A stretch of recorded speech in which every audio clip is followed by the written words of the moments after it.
بسم الله الرحمن الرحيم. الحمد لله الذي أنزل على عبده الكتاب ولم يجعل له عوجا قيما لينذر بأسا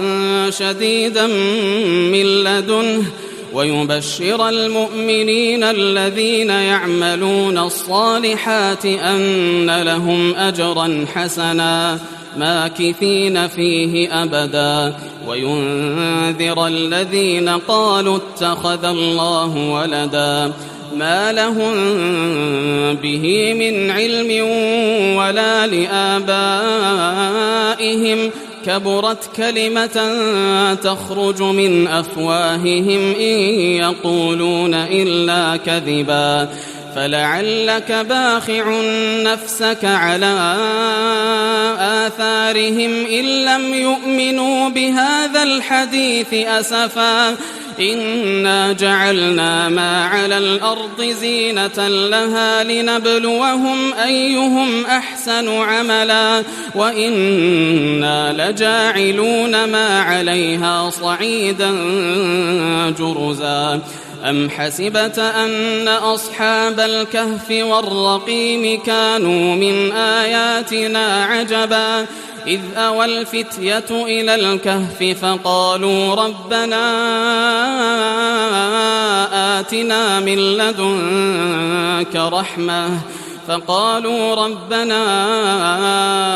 آتنا من لدنك رحمة وهيئ لنا من أمرنا رشدا فضربنا على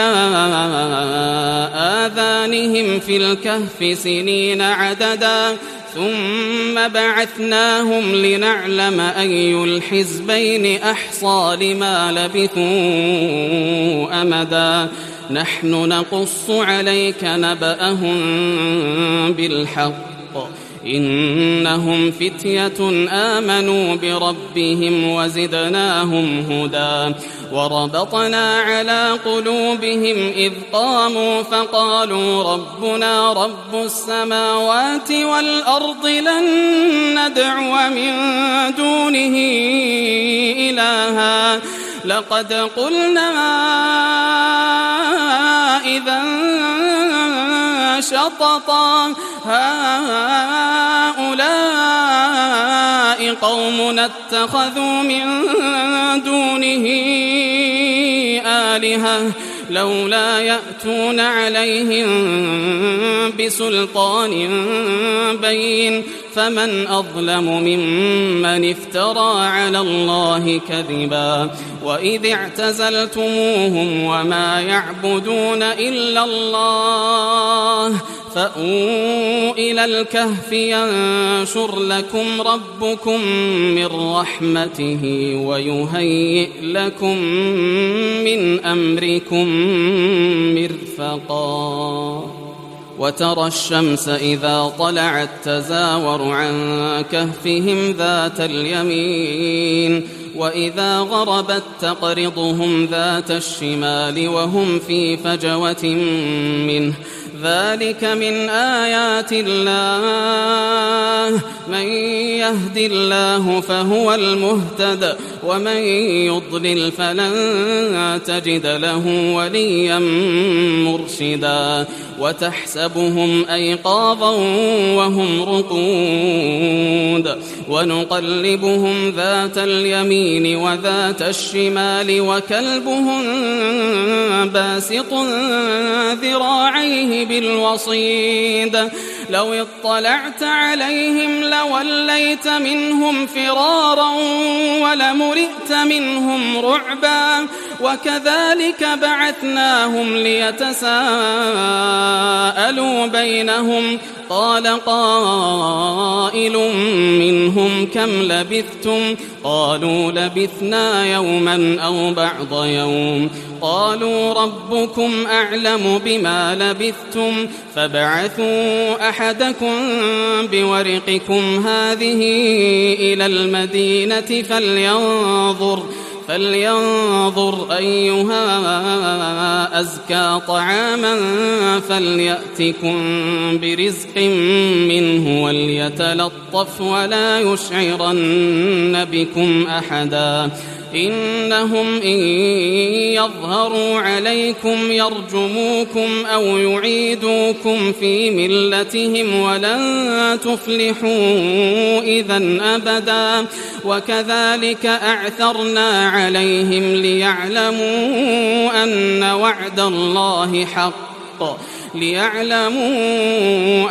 وعد الله حق وأن الساعة لا ريب فيها إذ يتنازعون بينهم أمرهم فقالوا ابنوا عليهم بنيانا ربهم أعلم بهم قال الذين غلبوا على أمرهم لنتخذن عليهم مسجدا سيقولون 3 رابعهم كلبهم ويقولون 5 سادسهم كلبهم رجما بالغيب ويقولون 7 وثامنهم كلبهم قل ربي أعلم بعدتهم ما يعلمهم إلا قليل فلا تمار فيهم إلا مراء ظاهرا ولا تستفت فيهم منهم أحدا ولا تقولن لشيء إني فاعل ذلك غدا إلا أن يشاء الله واذكر ربك إذا نسيت وقل عسى أن يهديني ربي لأقرب من هذا رشدا ولبثوا في كهفهم 300 سنين وازدادوا 9 قل الله أعلم بما لبثوا له غيب السماوات والأرض أبصر به وأسمع ما لهم من دونه من ولي ولا يشرك في حكمه أحدا واتل ما أوحي إليك من كتاب ربك لا مبدل لكلماته ولن تجد من دونه ملتحدا واصبر نفسك مع الذين يدعون ربهم بالغداة والعشي يريدون وجهه ولا تعد عيناك عنهم تريد زينة الحياة الدنيا ولا تطع من أغفلنا قلبه عن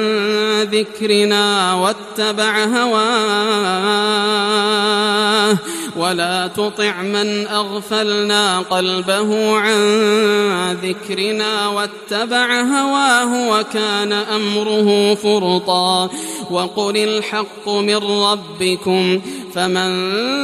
شاء فليؤمن ومن شاء فليكفر إنا أعتدنا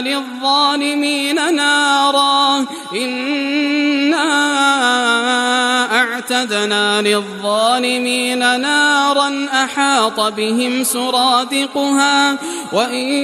يستغيثوا يغاثوا بماء كالمهل يشوي الوجوه بئس الشراب وساءت مرتفقا إن الذين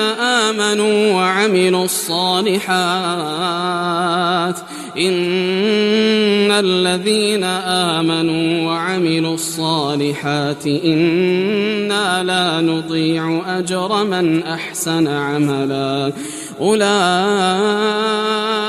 لهم جنات عدن تجري من تحتهم الأنهار يحلون فيها من أساور من ذهب ويلبسون ثيابا خضرا من سندس وإستبرق متكئين فيها على الأرائك نعم الثواب وحسنت مرتفقا. واضرب لهم مثل الرجلين جعلنا لأحدهما جنتين من أعناب وحففناهما بنخل وجعلنا بينهما زرعا كلتا الجنتين آتت أكلها ولم تظلم منه شيئا وفجرنا خلالهما نهرا وكان له ثمر فقال لصاحبه وهو يحاوره أنا أكثر منك مالا وأعز نفرا ودخل جنته وهو ظالم لنفسه قال ما أظن أن تبيد هذه أبدا وما أظن الساعة قائمة ولئن رددت إلى ربي لأجدن خيرا منها منقلبا. قال له صاحبه وهو يحاوره أكفرت بالذي خلقك من تراب ثم من نطفة ثم سواك رجلا لكن هو الله ربي ولا أشرك بربي أحدا ولولا إذ دخلت جنتك قلت ما شاء الله لا قوة إلا بالله إن ترني أنا أقل منك مالا وولدا فعسى ربي أن يؤتيني خيرا من جنتك ويرسل عليها حسبانا من السماء فتصبح صعيدا زلقا أو يصبح ماؤها غورا فلن تستطيع له طلبا وأحيط بثمره فأصبح يقلب كفيه على ما أنفق فيها وهي خاوية على عروشها ويقول يا ليتني لم أشرك بربي أحدا ولم تكن له فئة ينصرونه من دون الله وما كان منتصرا. هنالك الولاية لله الحق هو خير ثوابا وخير عقبا. واضرب لهم مثل الحياة الدنيا كماء إن أنزلناه من السماء فاختلط به نبات الأرض فأصبح هشيما تذروه الرياح وكان الله على كل شيء مقتدرا. المال والبنون زينة الحياة الدنيا والباقيات الصالحات خير عند ربك ثوابا وخير أملا. ويوم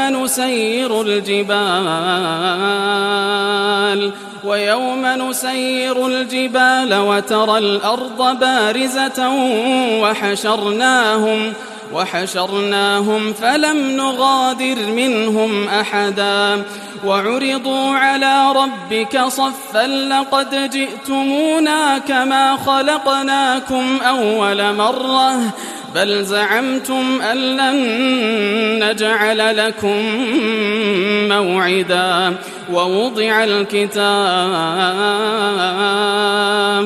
ووضع الكتاب فترى المجرمين مشفقين مما فيه ويقولون يا ويلتنا ما لهذا الكتاب لا يغادر صغيرة ولا كبيرة إلا أحصاها ووجدوا ما عملوا حاضرا ولا يظلم ربك أحدا. وإذ قلنا للملائكة اسجدوا لآدم فسجدوا إلا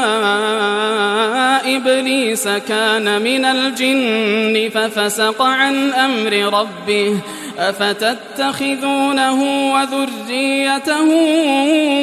أولياء من دوني وهم لكم عدو بئس للظالمين بدلا. ما أشهدتهم خلق السماوات والأرض ولا خلق أنفسهم وما كنت متخذ المضلين عضدا. ويوم يقول نادوا شركائي الذين زعمتم فدعوهم فلم يستجيبوا لهم وجعلنا بينهم موبقا. ورأى المجرمون النار فظنوا أنهم مواقعوها ولم يجدوا عنها مصرفا. ولقد صرفنا في هذا القرآن للناس من كل مثل وكان الإنسان أكثر شيء جدلا. وما منع الناس أن يؤمنوا إذ جاءهم الهدى ويستغفروا ربهم إلا أن تأتيهم سنة الأولين أو يأتيهم العذاب قبلا. وما نرسل المرسلين إلا مبشرين ومنذرين ويجادل الذين كفروا بالباطل ليدحضوا به الحق واتخذوا آياتي وما أنذروا هزوا. ومن أظلم ممن ذكر بآيات ربه فأعرض عنها ونسي ما قدمت يداه إنا جعلنا على قلوبهم أكنة أن يفقهوه وفي آذانهم وقرا وإن تدعهم إلى الهدى فلن يهتدوا إذن أبدا. وربك الغفور ذو الرحمة لو يؤاخذهم بما كسبوا لعجل لهم العذاب بل لهم موعد لن يجدوا من دونه موئلا. وتلك القرى أهلكناهم لما ظلموا وجعلنا لمهلكهم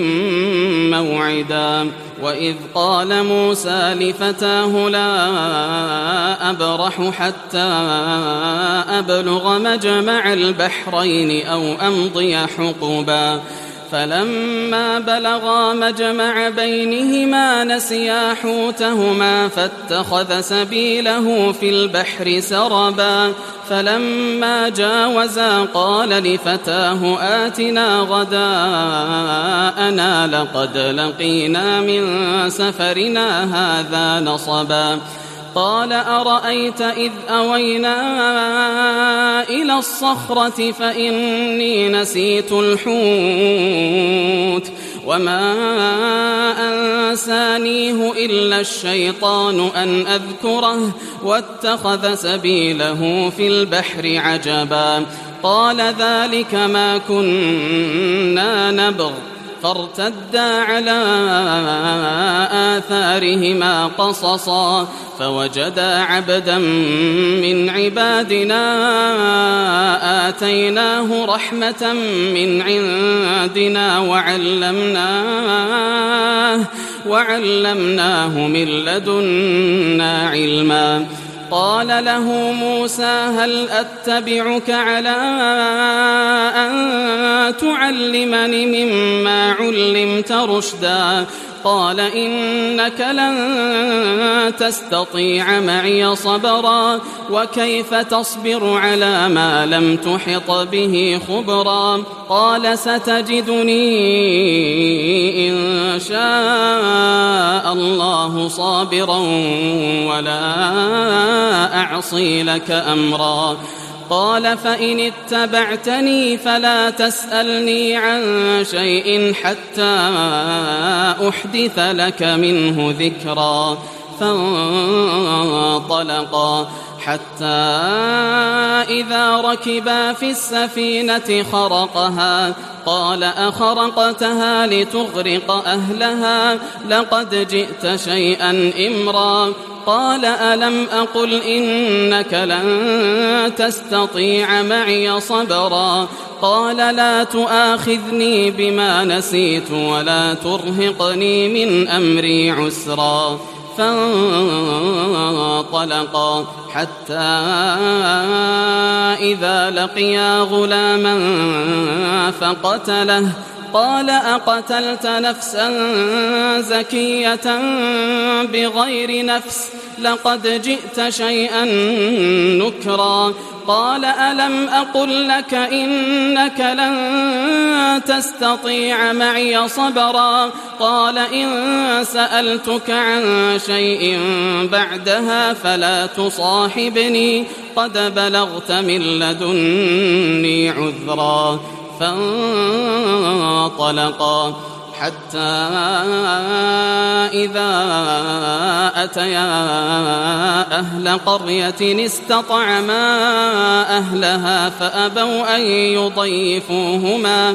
فوجدا فيها جدارا يريد أن ينقض فأقامه قال لو شئت لاتخذت عليه أجرا قال هذا فراق بيني وبينك سأنبئك بتأويل ما لم تستطع عليه صبرا أما السفينة فكانت لمساكين يعملون في البحر فأردت أن أعيبها وكان وراءهم ملك يأخذ كل سفينة غصبا وأما الغلام فكان أبواه مؤمنين فخشينا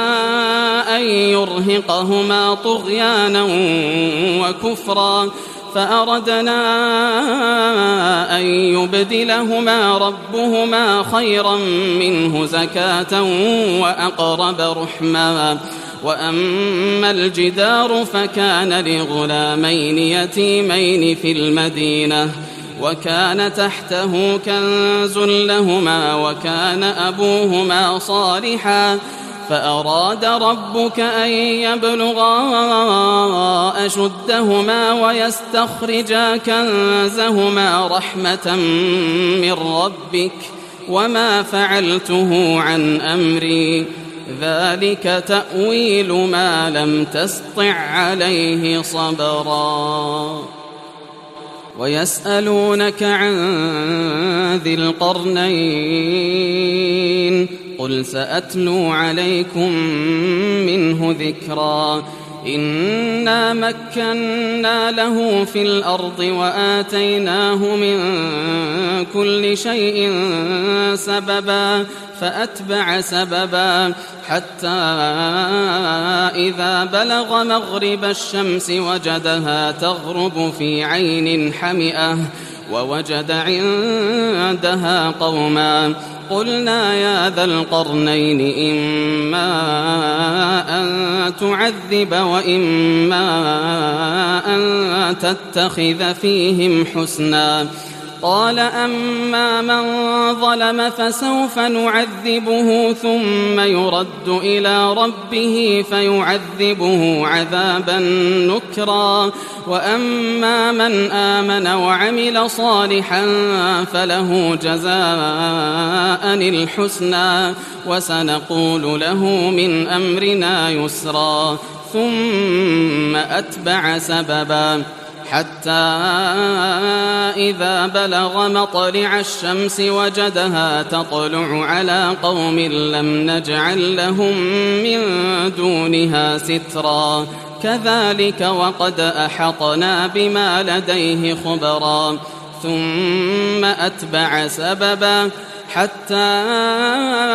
إذا بلغ بين السدين وجد من دونهما قوما لا يكادون يفقهون قولا قالوا يا ذا القرنين إن يأجوج ومأجوج مفسدون في الأرض فهل نجعل لك خرجا على